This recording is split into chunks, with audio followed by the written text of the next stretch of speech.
हाँ बाबू लोग, good morning, good afternoon, good evening. Previous class में हम लोगों ने लास्ट में कुछ ग्राफ्स देखे थे, है ना, प्रेशर, वॉल्यूम एंड टेम्परेचर से रिलेटेड। तो इसे आगे बढ़ाते हैं एंड पहले एक हम लोग और भी ग्राफ करते हैं, क्योंकि ग्राफ यहाँ पे मोस्ट इम्पोर्टेंट है, तो ग्राफ पे हमारा पकड़ होना चाहिए। तो इसलिए क्वेश्चन लिखें जिसमें स्टेटमेंट होगा, उस स्टेटमेंट को हमें ग्राफिकल व्यू में कन्वर्ट करना होगा। ठीक है, तो लिखें question. The initial state of an ideal gas is P naught, V naught, T naught। इस तरह से P naught, V naught, T naught, है ना, कॉमा, ब्रैकेट के बाद कॉमा लगा दें। The gas is isothermally expanded up to volume 2 V naught। The gas is isothermally expanded up to volume 2 V naught, full stop. After that it is compressed at constant pressure up to volume V naught by 2, and finally it returns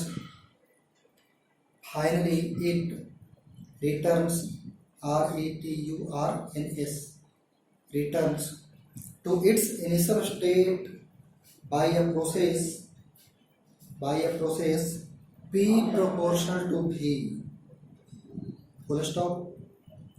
Draw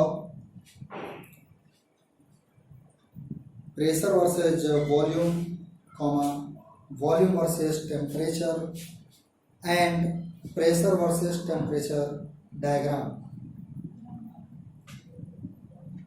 तो यहाँ पे ध्यान दें, question ने language में आपको information दिया है एंड इसे ग्राफिकल व्यू में हमें कन्वर्ट करना है।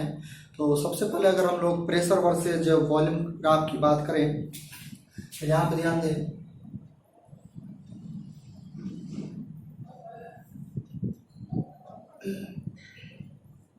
Suppose this is volume axis and this is pressure axis. हम लोग एक स्टार्टिंग पॉइंट सेलेक्ट करेंगे और ध्यान होगा हमने बात करा था कि जो स्टार्टिंग पॉइंट सेलेक्ट करेंगे ग्राफ के लिए वो ऐसे जगह पे होना चाहिए कि उसके चारों तरफ स्पेस सफिशिएंट हो। यहाँ पर देखें, क्वेश्चन ने बोला है कि ये जो इनिशियल प्रेशर है दिस इज P नॉट, और ये जो इनिशियल वॉल्यूम है this is V not. And question ने ये भी बतलाया है कि अगर स्टार्टिंग यहाँ से हुआ है, मतलब ऑब्जर्वेशन हमने जिसमें स्टार्ट करा उसमें प्रेशर P नॉट था, वॉल्यूम P नॉट था और टेम्परेचर T नॉट था। अब ये गैस आइसोथर्मली एक्सपैंड कर रहा है, मतलब इसका वॉल्यूम इंक्रीज कर रहा है और वो एक्सपैंड 2 V नॉट तक हुआ है ना। V नॉट से स्टार्ट हुआ है और फाइनली कहाँ तक एक्सपैंड हुआ है, 2 V नॉट तक। ठीक है, तो यहाँ पे अगर हम लोग बात करें ये V नॉट है तो 2 V नॉट अप्रॉक्स यहाँ पे कहीं आएगा। तो आइसोथर्मली एक्सपैंड करने का मतलब क्या है, और एक बात और, यहाँ पे जो नंबर ऑफ मोल्स होता है जैसे PV इक्वल टू nRT, इसमें जो नंबर ऑफ मोल्स होता है दैट रिमेंस कांस्टेंट। हम लोग यहाँ जो बात ही कर रहे ग्राफ, है ना, हालांकि क्वेश्चन में ऐसा कुछ बोला नहीं है, बट ध्यान रखें कि हम लोगों ने प्रीवियस क्लास में जो ग्राफ ड्रॉ किए थे एंड अभी जो ग्राफ ड्रॉ कर रहे हैं ये हम लोग तब ड्रॉ कर रहे हैं जब नंबर ऑफ मोल्स को हम क्या रख रहे हैं, कांस्टेंट, है ना, तब के लिए बात कर रहे हैं। तो नंबर ऑफ मोल्स अगर कांस्टेंट है, आइसोथर्मल के केस में टेम्परेचर कांस्टेंट होगा, तो PV इक्वल टू कांस्टेंट होगा, दैट इज रेक्टेंगुलर हाइपरबोला बनेगा प्रेशर वर्सेस वॉल्यूम, है ना। और क्योंकि एक्सपेंशन बोला है, आइसोथर्मली एक्सपेंशन मतलब वॉल्यूम इंक्रीज हो रहा है तो प्रेशर को क्या होना पड़ेगा, डिक्रीज। मतलब यहाँ जो ग्राफ बनेगा वो कुछ इस टाइप से बन जाएगा, है ना। ये ग्राफ कहाँ तक जाएगा, 2 V नॉट तक। इसे हमने this is initial state, this is initial state, है ना। तो यहाँ से अगर ये A बोल दिया जाए तो ये क्या हो गया, B। अब अगर हम सेकंड स्टेप में बात करें तो क्वेश्चन ने बोला कि जब ये 2 V नॉट तक पहुंचा, अब इसे प्रेशर कांस्टेंट रख के कंप्रेस करा गया है। कंप्रेस किया गया मतलब वॉल्यूम डिक्रीज किया गया, बट प्रेशर कांस्टेंट है, तो कह सकते हैं कि जो ग्राफ बनेगा वो स्ट्रेट लाइन होगा परपेंडिकुलर टू प्रेशर एक्सिस। और क्योंकि वॉल्यूम डिक्रीज होना चाहिए, चूंकि कंप्रेशन बोला है, तो ये इस तरफ आना चाहिए स्ट्रेट लाइन, क्योंकि इस तरफ जाएगा तो वॉल्यूम बढ़ेगा, इस तरफ डिक्रीज होगा, है ना। तो अब ये कॉम्प्रेस कहाँ तक हुआ, V0/2 तक कॉम्प्रेस किया गया है, V0/2 तक। तो ये हमने कॉम्प्रेशन ले लिया कहाँ तक, V0/2। अब यहाँ पे क्वेश्चन ने बोला कि ये थर्ड स्टेप में अपने इनिशियल स्टेट को अचीव कर लिया। इनिशियल स्टेट को अचीव कर लिया मतलब ए पे जाके मिल जाएगा। अब ए पे जाके मिल जाएगा तो ये हमें नहीं मालूम है कि आखिर वो लीनियरली ए को मीट किया मतलब स्ट्रेट लाइन के थ्रू या फिर कोई कर्व होगा, है ना। तो इसके लिए क्या करना होगा, थर्ड स्टेज में क्वेश्चन ने बोल रखा है कि इनिशियल स्टेट को अचीव करता है by a process P proportional to V। तो अगर P प्रोपोर्शनल टू V की बात करा जाए थर्ड स्टेप के लिए, तो यहाँ आप देख सकते हैं इस साइन को हटाएंगे तो कांस्टेंट आएगा, मान लिया C। तो y equal to mx type का ये आ रहा है, मतलब straight line passing through origin. ये इस तरह से कुछ ग्राफ बनेगा, ये a को मीट करेगा एक स्ट्रेट लाइन के थ्रू, बट ये जो स्ट्रेट लाइन होगा C, इसको हमने C बोल दिया, तो C to A जो स्ट्रेट लाइन होगा that appear to passes from origin. तो ये हो जाएगा pressure versus volume diagram for the given question. अब नेक्स्ट अगर हम बात करें प्रेशर वर्सेस टेम्परेचर ग्राफ की अगर बात करें तो ध्यान दें, बात कर रहे हैं प्रेशर वर्सेस टेम्परेचर ग्राफ का। तो ये हमने मान लिया this is the temperature axis and this is the pressure axis. एक बात और, आप अगर चाहें तो यहाँ पे ये भी पता कर सकते हैं कि ये जैसे कि यहाँ पे टेम्परेचर मालूम है, यहाँ पे वॉल्यूम मालूम है ना, और प्रेशर भी मालूम है, तो P0 V0 is equal to nRT0 लिख सकते हैं। हमें यहाँ पे वॉल्यूम मालूम है, और क्योंकि आइसोथर्मली बोला था तो यहाँ पे टेम्परेचर अगर T0 है तो यहाँ पे भी टेम्परेचर क्या होगा, T0। तो यहाँ पे अगर टेम्परेचर मालूम है, यहाँ का वॉल्यूम मालूम है, तो यहाँ का प्रेशर पता किया जा सकता है ना, जरूरत पड़ने पे प्रेशर पता कर सकते। जो प्रेशर यहाँ पे होगा वही यहाँ पे हर जगह प्रेशर होगा, मतलब यहाँ पे भी वही प्रेशर होगा जो यहाँ पे प्रेशर होगा। तो अगर यहाँ का प्रेशर मालूम है, वॉल्यूम मालूम है, तो यहाँ का टेम्परेचर भी फाइंड आउट किया जा सकता है, P इक्वल टू nRT, है ना। तो जरूरत के अनुसार हम लोग वो भी स्टेप ले सकते हैं, या आप चाहो तो प्रैक्टिस के रूप में उसे फाइंड आउट करके भी देख सकते हैं। हाँ, तो यहाँ पे प्रेशर वर्सेस टेम्परेचर ग्राफ की अगर बात करें तो क्वेश्चन ने बोल रखा है आइसोथर्मल प्रोसेस हुआ है फर्स्ट स्टेज में। तो आइसोथर्मल हुआ है मतलब टेम्परेचर कांस्टेंट रखा है, मतलब कि जो ग्राफ बनेगा वो एक स्ट्रेट लाइन बनेगा perpendicular to temperature axis. And अब ये एरो जो इसमें आएगा वो डाउनवर्ड होगा या अपवर्ड होगा, ये कैसे पता चलेगा। तो क्योंकि क्वेश्चन ने बोला है कि आइसोथर्मल है, यहाँ पे देख सकते हैं A to B प्रोसेस जो है उसमें प्रेशर डिक्रीजिंग है, मतलब यहाँ पे प्रेशर क्या नजर आना चाहिए, डिक्रीजिंग। तो यहाँ पे एरो डाउनवर्ड हो जाएगा, ये हो गया initial that is A and this is B। इसके बाद क्वेश्चन ने बोला है B to C में अगर देखा जाए तो प्रेशर कांस्टेंट है एंड वॉल्यूम डिक्रीज कर रहा है। तो अगर प्रेशर कांस्टेंट है तो P इक्वल टू nRT में आप देख सकते हो कि अगर N भी कांस्टेंट रखा जाए तो V प्रोपोर्शनल टू T होगा, और यहाँ पे B to C में भी डिक्रीजिंग है तो टेम्परेचर भी क्या होगा, डिक्रीजिंग। मतलब यहाँ प्रेशर कांस्टेंट रखने का मतलब स्ट्रेट लाइन बनेगा, बट वो स्ट्रेट लाइन लेफ्ट की ओर जाएगा या राइट की ओर जाएगा।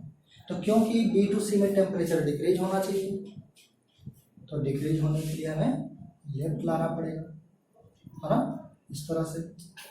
अब इसके बाद अगर हम C to A की बात करें, थर्ड स्टेज की बात करें, तो हमारे पास रिजल्ट क्या था थर्ड स्टेज के लिए। थर्ड स्टेज में हमारे पास रिजल्ट है P equal to C third stage के लिए, है ना। हमें जो ग्राफ प्लॉट करना है वो प्रेशर वर्सेस टेम्परेचर है, ठीक है। तो अगर प्रेशर वर्सेस टेम्परेचर है तो वॉल्यूम को एलिमिनेट कर लेते हैं और टेम्परेचर में कन्वर्ट कर लेंगे, तो पता चल जाएगा कि P और T में कैसा रिलेशन आ रहा है। अगर स्ट्रेट लाइन होगा, लीनियर इक्वेशन होगा तो स्ट्रेट लाइन के थ्रू इसको मैच कराएंगे। अगर वो कुछ पावर होगा, डिग्री वगैरह में होगा, है ना, लाइक क्वाड्रेटिक, तो पैराबोला बन जाएगा। तो यहाँ से V को एलिमिनेट कैसे करेंगे, हमारे पास रिजल्ट है P इक्वल टू nRT। तो V को लिख सकते हैं nRT बाई P, तो C का C रह गया और V को लिख देंगे nRT बाई P।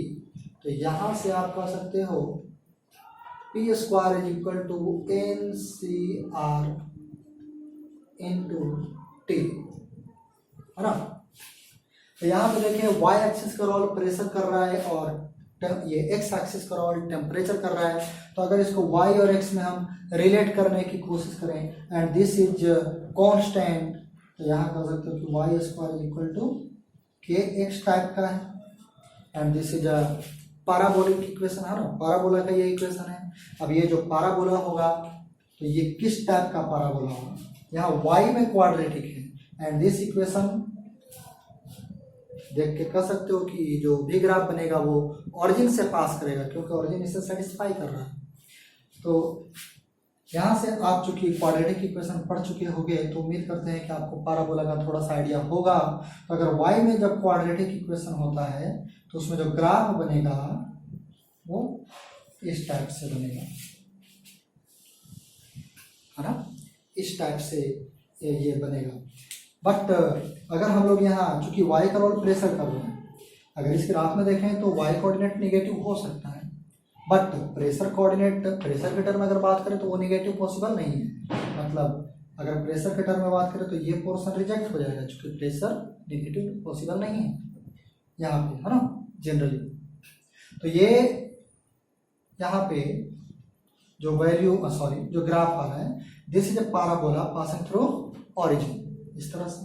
तो यहाँ भी कर सकते हैं, ये इस तरह से ज्वाइन हो जाएगा। बट ध्यान रखें कि ये पैराबोला ये नहीं है, मतलब ये कंप्लीट पार्ट नहीं है, इसका कुछ पोर्शन रहा होगा ये। एंड जब इसे प्रोसीड करेंगे तो this appear to passing through origin. इसको थोड़ा ढंग से बना लिया जाए।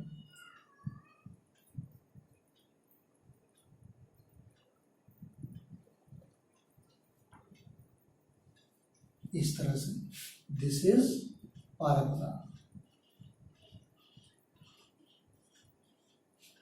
ऐसा, एंड दिस इज सी। और यहाँ पे ये जो है this is rectangular hyperbola, rectangular hyperbola. अब इसी तरह से आप volume versus temperature graph plot कर सकते हैं, है ना।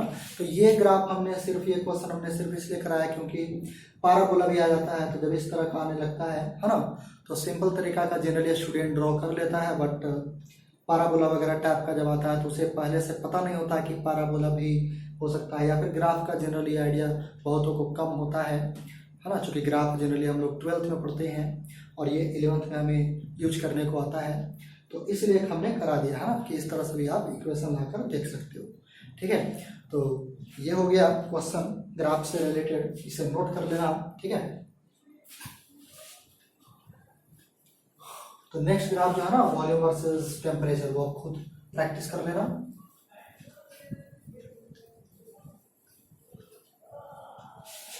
एक चीज यहाँ पे ध्यान दें, अगर मान लो हम किसी एक इंफॉर्मेशन की बात करें, जैसे मान लो कहीं पे, इसे आप क्वेश्चन भी समझ सकते हो, थ्योरी भी समझ सकते हो ना। मान लो ये प्रेशर एक्सिस है and this is volume axis.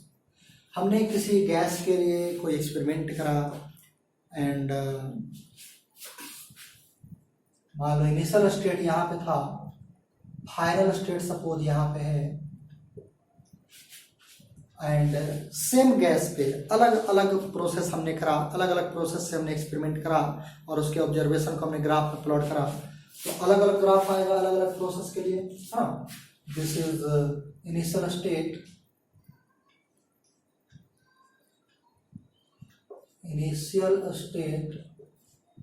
And this is final state.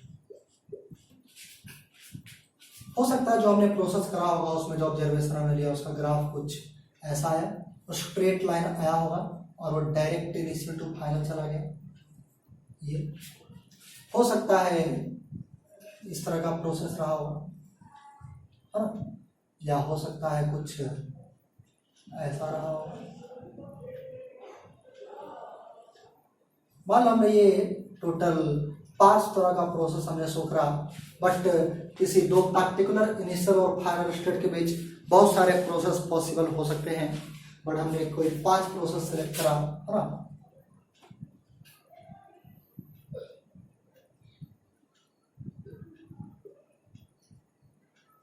मान लो this is first process, second process, third process, fourth process and this is fifth process, ऐसा है। मान लो 5 प्रोसेस हमने डिफरेंट लिए। अब ऐसा ग्राफ दिया हुआ है और मान लो यहाँ पे इनिशियल डेटा है, इनिशियल स्टेट आपको दिया गया है P0, V0, T0 और फाइनल स्टेट दिया गया है, इसको ऐसा करते हैं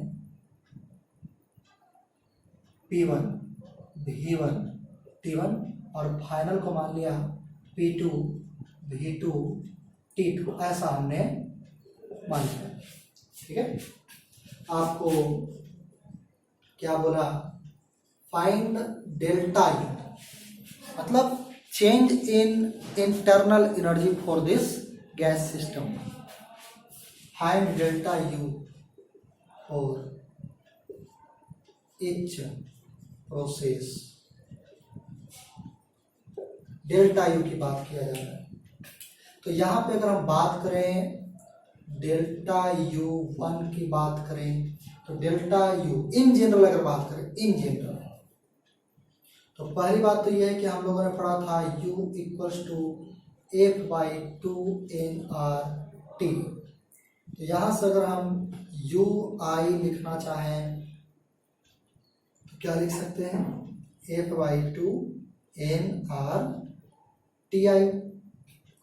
एंड इसी तरह से अगर हम लोग UF लिखना चाहें तो वो क्या आ जाएगा, F/2 NRTF। TI मतलब T1, TF मतलब T2, है ना। तो यहाँ से आप देख सकते हैं कि अगर हम इसमें डेल्टा यू की बात करें, that is UF minus UI। तो अगर UF माइनस UI की बात करते हैं तो देख दिस माइनस दिस करेंगे तो F/2 NR कॉमन होगा and final temperature minus initial temperature that is delta T मिलेगा, है ना। तो यहाँ से कह सकते हैं F/2 NR डेल्टा T, ऐसा लिखा जा सकता है ना। कहने का मतलब ये है कि यहाँ आप देख रहे होंगे कि जो चेंज इन इंटरनल एनर्जी आ रहा है that depends on degree of freedom, number of moles, R constant होता है एंड चेंज इन टेम्परेचर पे। तो यहाँ पे हम शुरुआत में बोला था कि ये एक पर्टिकुलर गैस के लिए बात कर रहे हैं, ठीक है। तो ये एक किसी गिवन गैस के लिए बात किया जा रहा है, मतलब नंबर ऑफ मोल भी हमने कांस्टेंट रखा है और गैस का नेचर भी सेम रखा है, मतलब डिग्री ऑफ फ्रीडम सेम रहेगा। एंड डेल्टा टी का जहाँ तक सवाल है मतलब इनिशियल टेम्परेचर एंड फाइनल। तो आप देख सकते हैं कि अलग अलग प्रोसेस जरूर है, सभी ग्राफ का अगर इक्वेशन लिखा जाए तो अलग अलग ग्राफ का अलग अलग इक्वेशन जरूर आएगा, बट इनिशियल टेम्परेचर और फाइनल टेम्परेचर सभी प्रोसेस के लिए क्या है, सेम।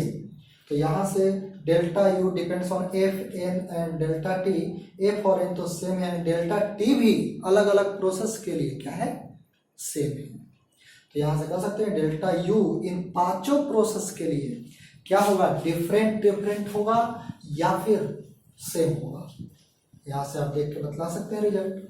हम मान लो ये डेल्टा यू तो एक इन जनरल हमने फाइंड आउट करा, बट यही डेल्टा यू अगर हम बात करें कि फर्स्ट प्रोसेस के लिए लिखते हैं तो ये जो फर्स्ट के केस में एफ लिखेंगे वही बाकी चारों के केस में एफ होगा, फर्स्ट केस में जो एन लिखेंगे वही बाकी चारों के केस में होगा, जो डेल्टा टी फर्स्ट प्रोसेस के केस में लिखेंगे initial T I T1 and final T2 वही इनिशियल एंड फाइनल जो है बाकी चारों के लिए भी होगा। तो पूरा डेटा तो सेम ही रह जाएगा, मतलब डेल्टा यू इन पांचों प्रोसेस के लिए क्या रह जाएगा, सेम, है ना। मतलब एक स्टेटमेंट यहाँ पे ये भी बनाया जाता है, कहा जाता है कि जो डेल्टा यू है that for a given gas delta U is only depends on initial and final state. बीच में कैसा प्रोसेस हुआ है इनिशियल और फाइनल के बीच, किस तरह का प्रोसेस है, इस बात पे for a given gas delta you depend नहीं करता है, सिर्फ वो इनिशियल एंड फाइनल पे डिपेंड करता है। अगर इनिशियल फाइनल सेम है तो प्रोसेस चाहे जो भी हो for a given gas delta you same होगा।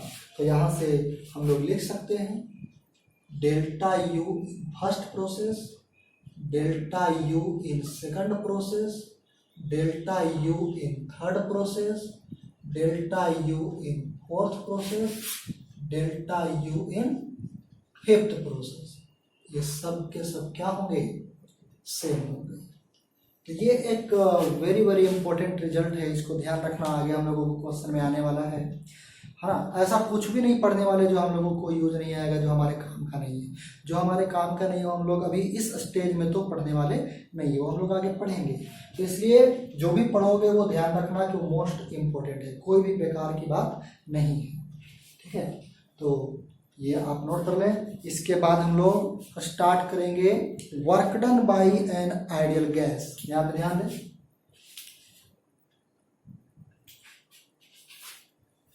सिलेबस को आगे बढ़ाया जाए।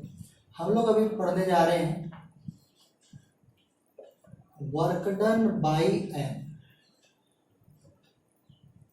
Ideal gas.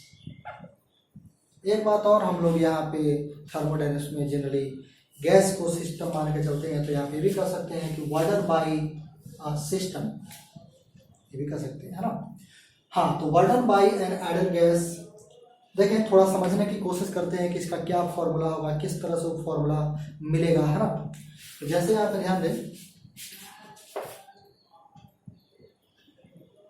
क्योंकि हम लोग वर्क फॉर एनर्जी पढ़ चुके हैं, एंड वर्क फॉर एनर्जी जो पढ़ चुके हैं उसमें आपने work done by variable force पढ़ा होगा, है ना। तो वर्क बाय वेरिएबल फोर्स का यहाँ पे थोड़ा सा कॉन्सेप्ट यूज होगा।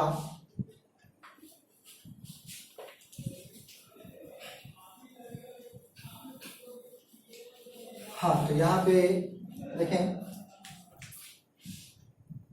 मान लो इस तरह से एक कंटेनर है, चलो यहीं से काम कर लिया जाए। हाँ, देखें यहाँ पे हमने क्या बोला, एक गैस सिस्टम है, this is our gas system. यहाँ पे बहुत सारे गैसेस मॉलिक्यूल्स भरे पड़े हैं, है ना। एंड ये जो भी गैस भरे पड़े हैं इसका कुछ होगा, क्वेश्चन आपको दिया रहेगा कि कितने मोल्स हैं या फिर जो भी, है ना, इससे रिलेटेड जो भी इंफॉर्मेशन होंगे वो दिए रहेंगे। अब मान लो कि हमने इसे हीट करा, कुछ हीट दिया, है ना। अब हीट करेंगे तो ये क्या करेगा, ये एक पिस्टन है, ये भी ध्यान रखें, दिस इज पिस्टन। ये जो है this is piston, and this piston is movable. ये जो पिस्टन है ये मूव कर सकता है, मान लो, है ना। अभी हम इसे क्या मान के चल रहे हैं, मूवेबल इन जनरल, ठीक है, मूवेबल। किसी केस में हो सकता है पिस्टन क्या हो, फिक्स हो, बट अभी हम क्या ले रहे हैं, मूवेबल। तो अब यहाँ देखें कि ये इनिशियली यहाँ पे जो पिस्टन है वो यहाँ पे इनिशियली है, हमेशा यहाँ नहीं रहने वाला है, ठीक है, इनिशियली यहाँ पे। और ये जो पिस्टन है इसका एरिया ऑफ क्रॉस सेक्शन भी कुछ होगा, तो इसका एरिया ऑफ क्रॉस सेक्शन मान लेते हैं कुछ ए। इस पिस्टन का जो एरिया ऑफ क्रॉस, जैसे मान लो पिस्टन ऐसे, इसका जो एरिया होगा ना कुछ, इसका एरिया हमने मान लिया ए है सपोज, ठीक है। अब यहाँ पे जब हमने हीट करा तो ये गैस एक्सपैंड करने की कोशिश करेगा, है ना। एंड यहाँ जो मॉलिक्यूल्स है दैट फॉलो रैंडम मोशंस, और ये इस वॉल, पिस्टन के वॉल के साथ वो कोलिजन भी कर रहा होगा, वॉल को हीट कर रहा होगा, जिसकी वजह से वो इस वॉल पे एक फोर्स भी अप्लाई करेगा, है ना। तो यहाँ पे ये इस पे फोर्स अप्लाई कर रहा होगा मॉलिक्यूल्स इस तरह से पिस्टन पे, है ना, due to random motion. And force की वजह से ये जो पिस्टन है वो कुछ मूव करने की कोशिश करेगा, फोर्स अप्लाई होगा तो ये मूव भी कर सकता है, ठीक है, इन जनरल। तो अभी जो हम लिखने जा रहे हैं expression that is work done by an ideal gas, है ना। इन जनरल अगर बात करें तो इस तरह से रखा हुआ है, तो हो सकता है पिस्टन का कुछ mg हो तो ग्रेविटी भी वर्डन करेगा, है ना। तो हम उसकी बात नहीं करने जा रहे, हम अभी सिर्फ किसकी बात करने जा रहे हैं, वर्डन बाय एन आइडियल गैस। जो गैस इस पे वर्डन करेगा वो कैसे हम लोग कैलकुलेट करेंगे, ठीक है। हाँ, तो यहाँ पे देखिए ये जो है इस तरह से हीटिंग प्रोसेस की वजह से ये इस पे फोर्स अप्लाई कर रहा होगा। तो यहाँ पे जो भी गैसेस हैं, हो सकता है वो गैस की वजह से जो प्रेशर होगा, गैस का जो प्रेशर होगा, हो सकता है किसी केस में कांस्टेंट हो सकता है इन जनरल वो वेरिएबल हो, कुछ भी हो सकता है ना। तो हम लोग इन जनरल वेरिएबल ही लेके चलेंगे। तो ये जो पिस्टन है, मान लो ये अभी यहाँ पे है, अभी यहाँ पे है, ये फाइनली जैसे अभी ऑब्जर्वेशन स्टार्ट किया तो यहाँ पे था, हमने ऑब्जर्वेशन खत्म करा तो हो सकता है यहाँ पे पिस्टन रहा होगा मे बी। तो मान लो this is final, piston finally यहाँ पे है, मान लो फाइनली, है ना, पिस्टन फाइनली यहाँ पे है। एंड अब ऐसा तो है नहीं कि ये यहाँ से यहाँ अचानक चला गया हो, है कि नहीं, इंटरमीडिएट पोजीशन भी रहा होगा इसका। तो मान लेते हैं किसी आर्बिट्रेरी टाइम पे, जैसे initial time, this is final time, किसी इंटरमीडिएट टाइम पे अगर बात करें तो मान लो पिस्टन सपोज यहाँ पे था, पिस्टन सपोज यहाँ पे था, ठीक है। एंड उसके just further time dt, further time dt, अगर ये मान लो t टाइम पे यहाँ पे है, तो किसी फर्दर टाइम dt पे अगर बात करें तो ये कुछ और भी ऊपर जा चुका होगा, है कि नहीं। तो dt टाइम में कितना ऊपर गया होगा, वेरी वेरी स्मॉल डिस्टेंस, है ना। तो ऐसा करते हैं, ये जो स्मॉल डिस्टेंस गया इसे हमने मान लिया dx। मान लो dt टाइम में पिस्टन कितना चला गया, dx। फिर से सुने, हमने माना किसी इंटरमीडिएट टाइम t पे पिस्टन यहाँ पहुंचा था, तो फर्दर टाइम dt में कुछ और भी आगे बढ़ा होगा, तो dt टाइम में कितना चला होगा वो हमने क्या मान लिया, dx, ठीक है। तो यहां से हम लोग करेंगे क्या, पहले ये पता करेंगे, एक्चुअली हमें क्वेश्चन में ये काम करना होता है कि जैसे मान लो पूछ सकता है यहां से यहां गया तो गैस ने कितना वर्डन किया, गैस के द्वारा कितना वर्डन हुआ, ठीक है। तो पहले इसमें क्या करेंगे, इन जनरल बात कर रहे हैं कि यहां से यहां जाने का वर्डन फाइंड आउट कर लेंगे, और जब यहां से यहां जाने का वर्डन मिल जाएगा तो उसी को फिर इंटीग्रेट करके हम लोग यहाँ से यहाँ के लिए पता कर लेंगे, लिमिट लगा देंगे उसके अकॉर्डिंग, है ना। तो यहाँ पे कह सकते हैं जो यहाँ से यहाँ जाने का वर्डन होगा that is small वर्डन and that is denoted by dw। तो dw अगर लिखना चाहें तो वो क्या लिख सकते हैं, इन जनरल हम लोग क्या पढ़े वहाँ वर्डन में, है ना, वर्क पर एनर्जी में integration of F dot ds, F dot ds ऐसा पढ़े हैं। तो यहाँ फोर्स अपवर्ड डायरेक्शन में अप्लाई कर रहा है पिस्टन पे, गैस पिस्टन पे अपवर्ड डायरेक्शन में फोर्स अप्लाई कर रहा है और उसका मोशन भी अपवर्ड डायरेक्शन में हो रहा है ना। तो यहाँ कह सकते हैं कि जो गैस के द्वारा फोर्स अप्लाई हो रहा है और पिस्टन का जो डिस्प्लेसमेंट हो रहा है वो दोनों सेम डायरेक्शन में है, तो इसका वर्डन क्या होगा, पॉजिटिव, मतलब जो डॉट प्रोडक्ट आएगा F डॉट ds वो क्या होगा, पॉजिटिव, चूंकि cos 0 1 आएगा, है ना। तो यहाँ पे dw इज इक्वल टू आप लिख सकते हो force applied by gas into dx। And gas इस पे फोर्स कितना अप्लाई करेगा, ये जो हमने एरो शो किया वो क्या है, फोर्स अप्लाइड बाय गैस।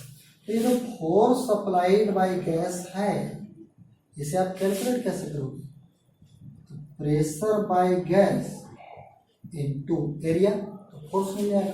तो यहाँ पे लिख सकते हैं dw is equal to F gas को लिख सकते हैं pressure of gas into area, और इनटू में क्या लिखेंगे बाबू, dx। तो यहाँ से हो जाएगा dw is equal to pressure by gas और a dx, a into dx। तो इस a इंटू dx को क्या लिख सकते हैं, a हो गया एरिया ऑफ क्रॉस सेक्शन और dx हो गया उसका ये विड्थ और थिकनेस, दैट इज उसे लिख सकते हैं dv, volume of this elementary part, ये जो एलिमेंट्री रीजन हमने माना है उसका क्या होगा, वॉल्यूम होगा A इंटू डी एक्स, तो उससे हम लोग रिप्लेस कर सकते हैं dv से, है ना। तो यहाँ पे कह सकते हैं for total work done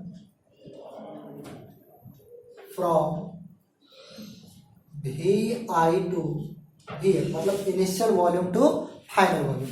initial volume इतना है, फाइनल वॉल्यूम इतना है, तो इतने वॉल्यूम से इतने वॉल्यूम होने में कितना वर्डन हुआ, है ना। तो यहाँ पे क्या हो जाएगा, total work done W equals to integration of pressure of gas और इंटू dV, और लिमिट हो जाएगा VI टू VL, ऐसा लिख सकते हैं, है ना। एक बात और ध्यान रखिए, जो हमने वर्डन को W लिखा है, इस W को आप चाहो तो डेल्टा W भी डिनोट कर सकते हो, ठीक है। W भी ले सकते हो, डेल्टा W भी ले सकते हो, ठीक है।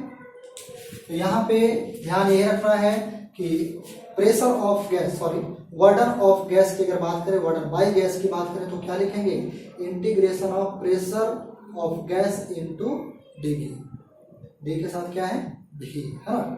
तो ये हमें ध्यान रखना है। एंड ये जो वर्डन है, ये work done, this is the work done actually due to by the gas, this is the work done by the gas.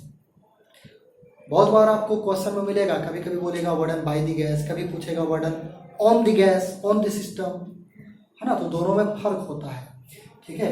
तो यहाँ पे थोड़ा सा वो भी बात कर लिया जाए साइन के बारे में। तो पहली बात तो ये है कि साइन को समझने के लिए अगर ध्यान रखें, तो जैसे आप देख सकते हैं, आप खुद सोच सकते हैं कि जैसे मान लो अगर क्वेश्चन में गैस एक्सपैंड कर रहा है, क्वेश्चन में गैस एक्सपैंड कर रहा है, एक्सपैंड कर रहा मतलब क्या, जो गैस है उसकी वजह से जो पिस्टन पे फोर्स लगेगा वो तो बाहर की ओर लगेगा, है कि नहीं। तो जिस डायरेक्शन में गैस पिस्टन पे फोर्स अप्लाई कर रहा है, अगर उसी डायरेक्शन में मूवमेंट हो रहा है, डिस्प्लेसमेंट हो रहा है पिस्टन का, तो उस केस में जो वर्डन ऑफ गैस होगा वो पॉजिटिव होगा, क्योंकि आप देख सकते हो फोर्स और जिस उसी डायरेक्शन में डिस्प्लेसमेंट, तो कॉस थीटा क्या हो जाएगा उस केस में 1, दैट इज पॉजिटिव। या सेम डायरेक्शन में, जिस डायरेक्शन में फोर्स होगा उसी डायरेक्शन में डिस्प्लेसमेंट होने का मतलब क्या है कि गैस क्या कर रहा होगा, एक्सपैंड कर रहा होगा। मतलब ये भी कह सकते हो कि अगर गैस एक्सपैंड कर रहा है मतलब वॉल्यूम इंक्रीज कर रहा है, तो उस केस में जो वर्डन ऑफ गैस होगा वो क्या होगा, पॉजिटिव होगा, है ना। एंड इसी को जब हम लोग इसके रिवर्स वे में बात करें, जैसे कि मान लो कि फोर्स तो ये पिस्टन पे इस डायरेक्शन में अप्लाई हो रहा है, एंड हो सकता है किसी कारणवश यहाँ से जो एक्सटर्नल फोर्स अप्लाई हो रहा हो पिस्टन पे वो ग्रेटर हो इस फोर्स से, है ना, किसी कारणवश, तो ये कॉम्प्रेस भी हो सकता है। तो अगर गैस कॉम्प्रेस होगा मतलब फोर्स तो इस डायरेक्शन में अप्लाई कर रहा है गैस, एंड पिस्टन उसके अपोजिट मूव कर रहा है, तो इन दैट केस वर्डन क्या हो जाएगा, नेगेटिव। इसको ऐसे भी बोल सकते हैं कि अगर गैस कॉम्प्रेस हो रहा होगा, तो कॉम्प्रेस होने का मतलब क्या है, गैस पिस्टन पे फोर्स तो डिस्प्लेसमेंट के अपोजिट ही अप्लाई कर रहा होगा, तो उस केस में तो वर्डन नेगेटिव ही आएगा, है ना। तो अगर गैस एक्सपैंड कर रहा है तो वर्डन बाय गैस पॉजिटिव होगा, और अगर गैस कॉम्प्रेस कर रहा है तो वर्डन बाय गैस नेगेटिव होगा, ठीक है। तो यहाँ पे ध्यान रखना कि ये जो एक्सप्रेशन आया है, this is work done by gas, this is work done by gas, ठीक है। एंड तो वर्डन बाय गैस के लिए तो ये है, and वर्डन on the gas, वर्डन on the gas भी पूछेगा आपको, तो ध्यान रखना कि अगर वर्डन बाय गैस जो भी आपने कैलकुलेट करा है, तो वर्डन ऑन द गैस जो होगा उसका साइन की अगर बात करें, है ना, तो वो ऑपोजिट ले सकते हो। जैसे कि आप देख सकते हो ऑन द गैस कहने का मतलब क्या है कि जो एक्सटर्नल फोर्स इस पे फोर्स अप्लाई करेगा, मतलब जो वर्डन करेगा उसके बारे में, ठीक है। तो देख सकते हो कि उसका डायरेक्शन जस्ट उल्टा हो जाएगा, है ना। अगर ये अपवर्ड डायरेक्शन में फोर्स अप्लाई कर रहा है और पिस्टन भी उसी डायरेक्शन में मूव कर रहा है, तो वर्डन बाय गैस तो पॉजिटिव होगा, बट यहाँ से जो एक्सटर्नल फोर्स अप्लाई हो रहा होगा वो तो इस डायरेक्शन में है, एंड इसका डिस्प्लेसमेंट इस डायरेक्शन में है, तो उस केस में वर्डन ऑन द गैस जो होगा वो जस्ट इसके अपोजिट साइड का हो जाएगा, ठीक है। तो ये ध्यान रखना हमेशा उल्टा होगा, वार्डन बाय गैस अगर पॉजिटिव है तो वार्डन ऑन द गैस क्या होगा, नेगेटिव, एंड वाइस वर्सा। ठीक है, तो ये ध्यान रखना। तो एक स्टेटमेंट आप नोट कर लें, इसके साइन से रिलेटेड आप लिखें एक statement. Delta W is taken to be positive. Delta W is taken to be positive if the system bracket में लिखें गैस, सिस्टम किसको बोला गया है, गैस को, gas expands against some external force and negative if the system contracts because of some external force exerted by the surroundings, है ना। तो आज के लिए हम लोग इतना ही रखते हैं।